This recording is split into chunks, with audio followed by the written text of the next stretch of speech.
Travis Wayne Goodsell, the YouTube employee that took over the morning shift, did not like the last video I did. I haven't checked to see if it's still checking. It's supposed to be only for copyright violations, but YouTube are purposely using it to commit hate crimes.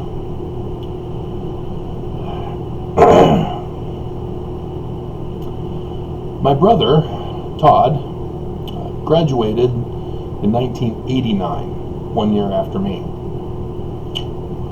He went on to BYU, then Mission, and back to BYU, and then went to the University of Michigan, where he went on to get a PhD in sociology. And while he was there, he had taken the courses. Then came time for a thesis project, so he chose to do a thesis sociological research on the city of Ephraim here in Utah, and spent about a year or so, I don't know how many months, but he returned to Michigan and presented the board with his thesis paper, and they weren't going to let him have a PhD. They weren't going to accept his thesis. And so my brother, as he had been conditioned by my mother to go cry to her, he went and did so. And what resulted was my brother pulled the religion card on him.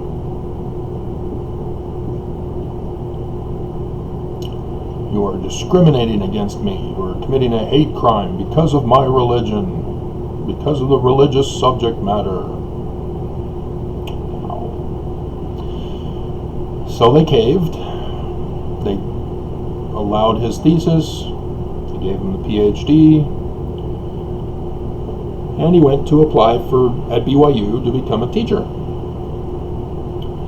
BYU hired him. Oh, wow, you're one of our own. You went to BYU and you went on to get a PhD in sociology. That's awesome. We got a place for you in sociology.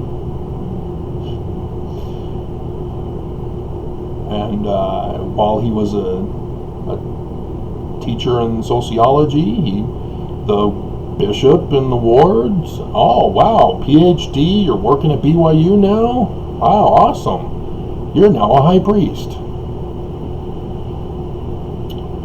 Isn't that nice? You pull a religious card and all sorts of blessings come. Well, not too long later, he's no longer working at BYU. He's still working for the church, trying to track all of us down who have stopped going to church and moved without informing our bishop.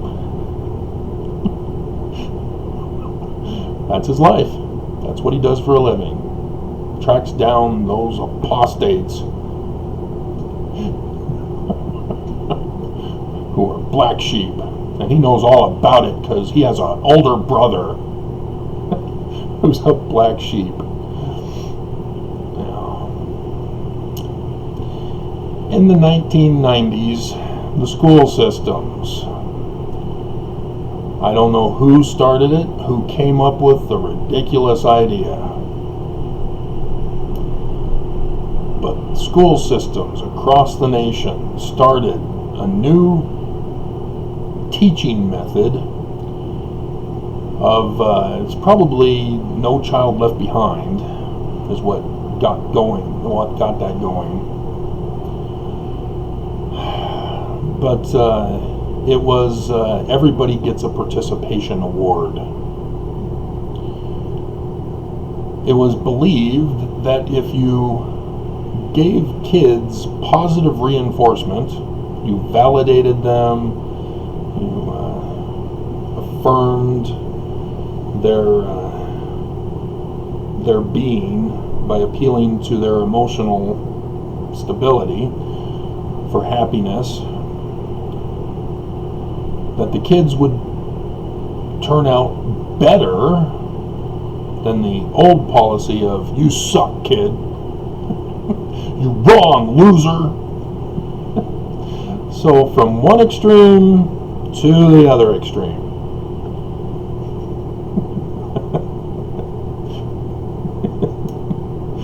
You will never amount to anything. You are a disappointment. The church pulled that. I did that video the other day.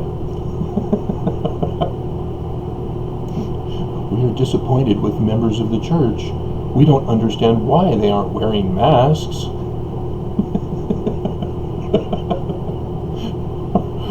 Because you incited them not to wear them?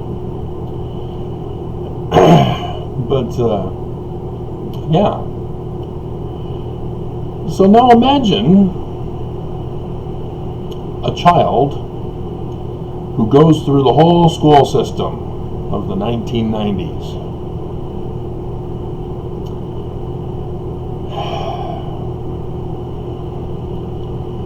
And they graduate. Had they been through the old system, they shouldn't have left kindergarten. They would have been stuck there the whole time. I'm sure it's not that bad, but still, you can imagine. A kid doesn't know math, for example. But because they didn't want to put any negative feelings or thoughts in a child's mind, they kept saying, oh, you're great and wonderful, here's 100%, here's an A, move on up.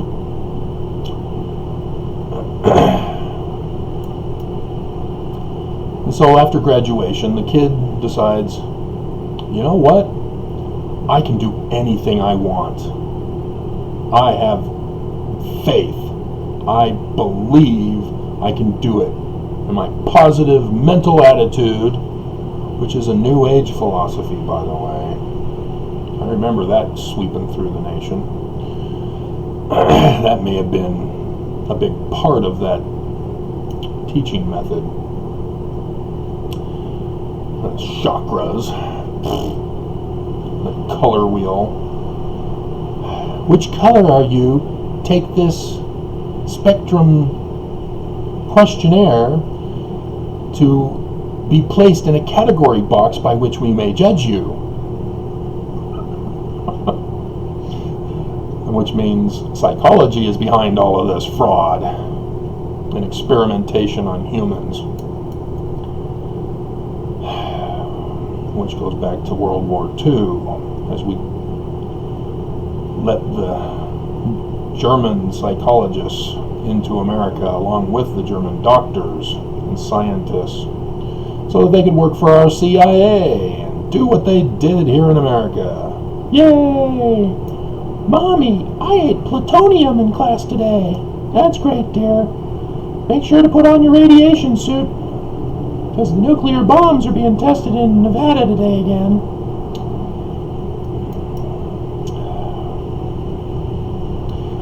You hadn't heard any of that?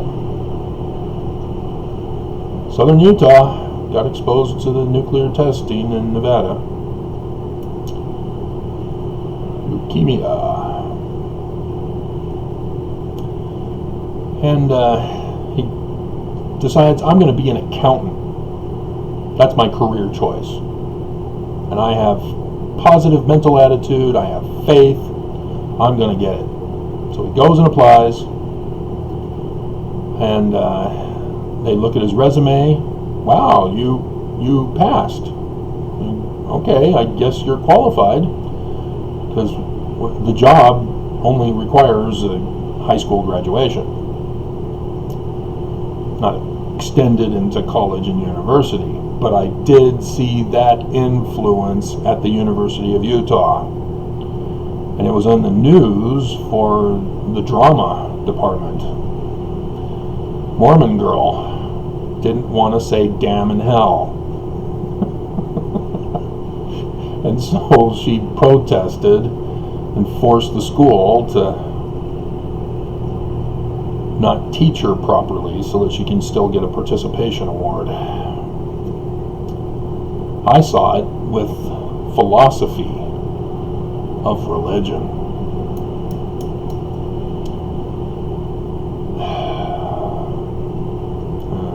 Would have helped if they would have had my teacher.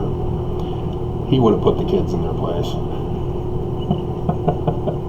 But the teacher at the university, oh man, he was eaten alive.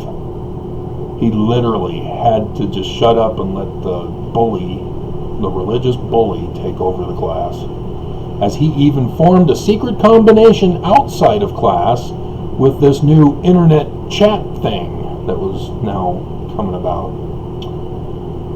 I wonder where he learned secret combinations from.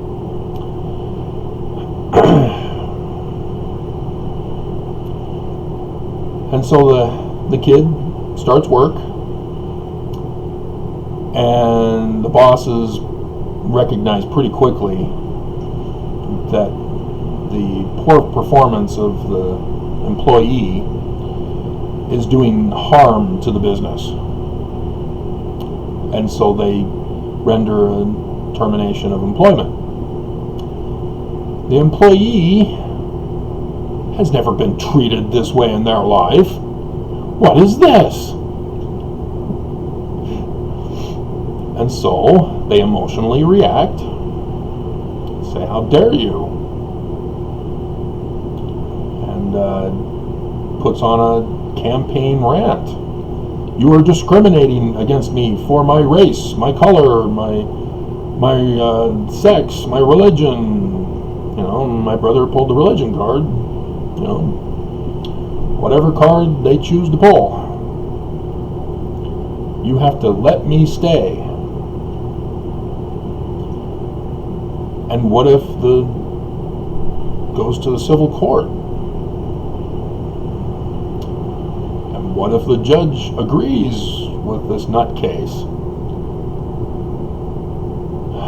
The business would have to close because nobody wants to work with a company that can't do the job.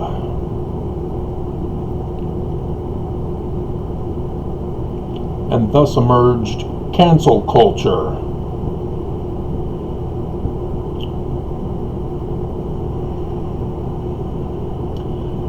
The Church of Jesus Christ of Latter-day Saints had pulled that same kind of teaching method stunt on Mormons, as the doctrine of faith turned into a spiritual witness. Everybody gets a participation award because everybody has access to the Holy Ghost for knowledge.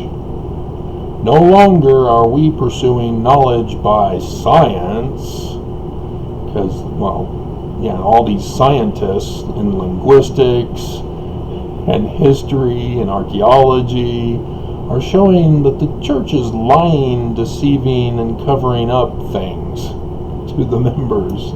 So yeah, they don't like science. So hey, that's an idea. Let's tell everybody they get a participation award by following the Spirit. It soon came out that, oh, whoops, they're not following us. Let's reinforce, you're only following the true Spirit if you're following us.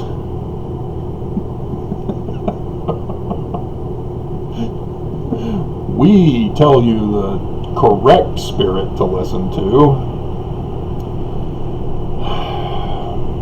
However, there was an underlining murky swamp creature in Mormonism because of this attempt to be anti-science, anti-truth,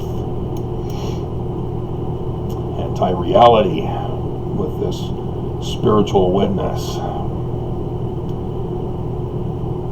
And people, the younger generation at BYU, were saying, hey, we're fed up with getting raped and the boy gets away with it and I get expelled from school as I financially suffer because I'm now pregnant because the church says we're not allowed to have condoms because we're not supposed to have sex. And BYU is supposed to be a safe place. That was just one. And there's the racism and the bigotry and the hatred of the poor. Operation Rio Grande. Yep. And then anti-women, ordained women.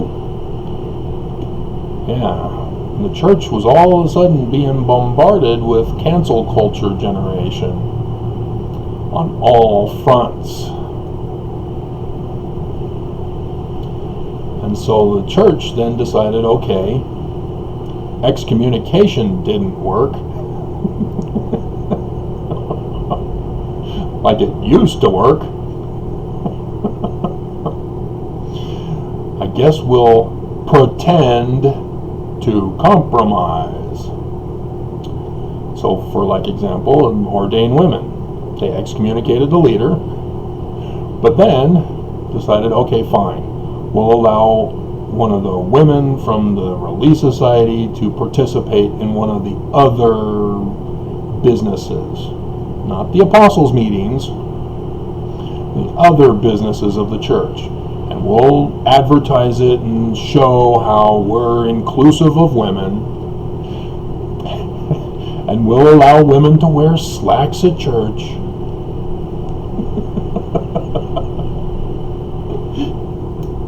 And then eventually they had to keep piling on more and more compromises because women are not satisfied yet. Cancel culture is chewing up the church alive.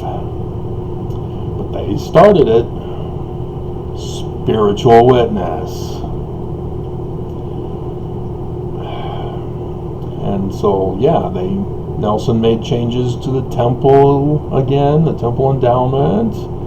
He gave Eve a bigger speaking role, which was merely quoting from selections from the book of Moses.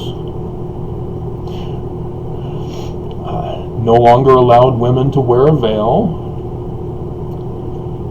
Women no longer obey their husbands. That was the big one. However, there was a dark, murky swamp creature from the church this time.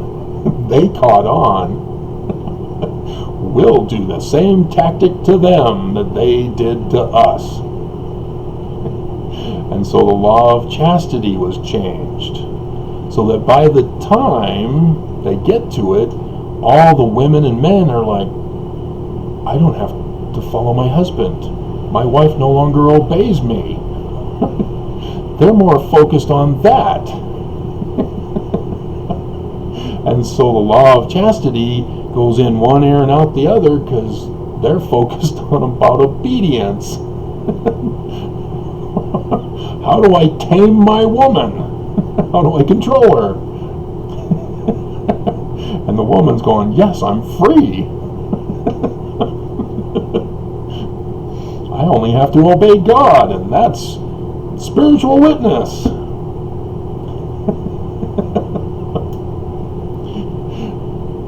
I should be cautious.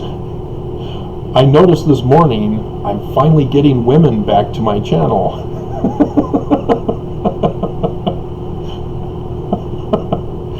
It's going to be interesting to find out that in 2 days they're gone again.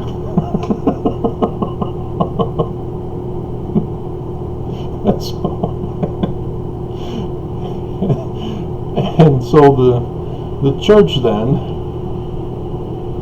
in the law of chastity change, it was now worded, those to whom you are legally and lawfully wedded according to his law. Anybody know what his law is in the Mormon Church regarding marriage?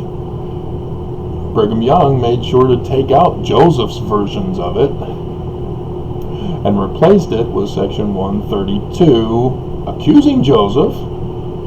He's the one considered to be the author of it, but linguistic research shows it's not Joseph. I mean, seriously, a death threat to Emma? Let me have sex with these other women, Emma, or God's going to smite you. Seriously? No. But Brigham Young, yeah, he was pissed. The latest divorce threw him in jail. So, yes, polygamy, the 10 virgins of Section 132. That's his law. Despite the official declarations, they did not remove Section 132, which is his law. And so, yeah, all of you missed it. I caught it. It was actually my second ex who came over to visit and said, yeah, they changed the law of chastity. She caught it. I don't know why nobody else caught it. And so, knowing the source from which to obtain the information, I verified it with her. Sure enough, they changed it to that. And then there was some Mormon who sued the church and pointed that out, that they were attempting to return to polygamy. And Nelson came out with a reply, a first presidency statement, and he was pissed and had to change it again. But whether he did or not, I don't know. Haven't seen anybody get that version yet. So, yep. There's a Bible story in the book of Esther. It talks about what has become known among the Jews as the holiday or holy day of Purim. In English, it is lots. You cast lots. So, Lehi's sons, they went and cast lots as to who was going to go talk to Laban to get the plates of brass. Lots. Your lot in life is where that comes from. And in the story, Esther is the replacement queen for the original queen of the Babylonian king, or the Persian king, sorry, of the Persian king, who was literally a horrible man, treated her horribly, and she wanted no part of it, and needed a new queen. Esther became the new queen. She's Jewish, even though her name is Ishtar. And she finds out through Marduk, the Babylonian temple in Ur, which was not the Tower of Babel. But he says that this number 2 of the king, or the viceroy of the king, he's plotting to have us all murdered as Jews because we're not worshiping the Persian god. And so the queen implored of the king to spare the Jews, because she would have to die because she's a Jew. So the king was pissed at the viceroy and had him murdered or killed as punishment. So it's not murder. He was killed on the device that he had built to execute the Jews on. Thus came the story that that which you falsely accuse in another and issue a punishment for that false accusation, that is the punishment for which you should be punished for your false accusation. And so the church is now experiencing this, as they are Esther.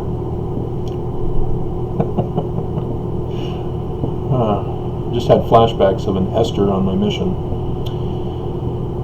Hope she's doing well. But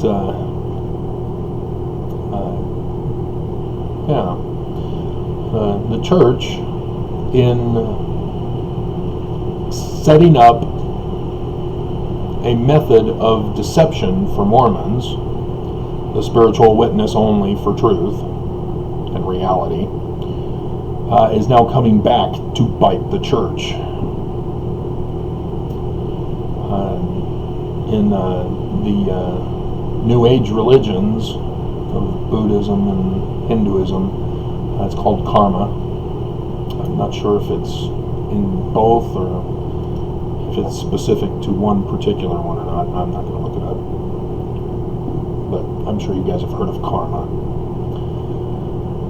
And so, yeah, it'll be interesting to see how the church responds to the cancel culture generation that is just chewing them up and spitting them out. As the cancel culture generation are sticking up for the ones victimized and bullied by the church. The church has had to change. They had to get bishops to read a set of questions that they could not vary from, which similar to the one given to us when we were going in for a temple recommend interview. Amazing. But again, I re-emphasize, you are not listening to God. You are not #hearing Him if you have to change because you're being exposed as racist, sexist, bigoted, hateful, spiteful, haters of the poor, neglecting them, etc., etc., etc. I mean, even if you were to successfully change the church, it's just an outward whitewashing sepulcher, whitewashed sepulcher. That's in Matthew 23. I recommend that to all people. Jesus goes off. The whole chapter. Thou hypocrite, whitewashed sepulcher.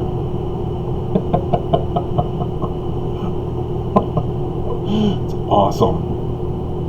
But, yeah, it's not the true church if they have to change to be good.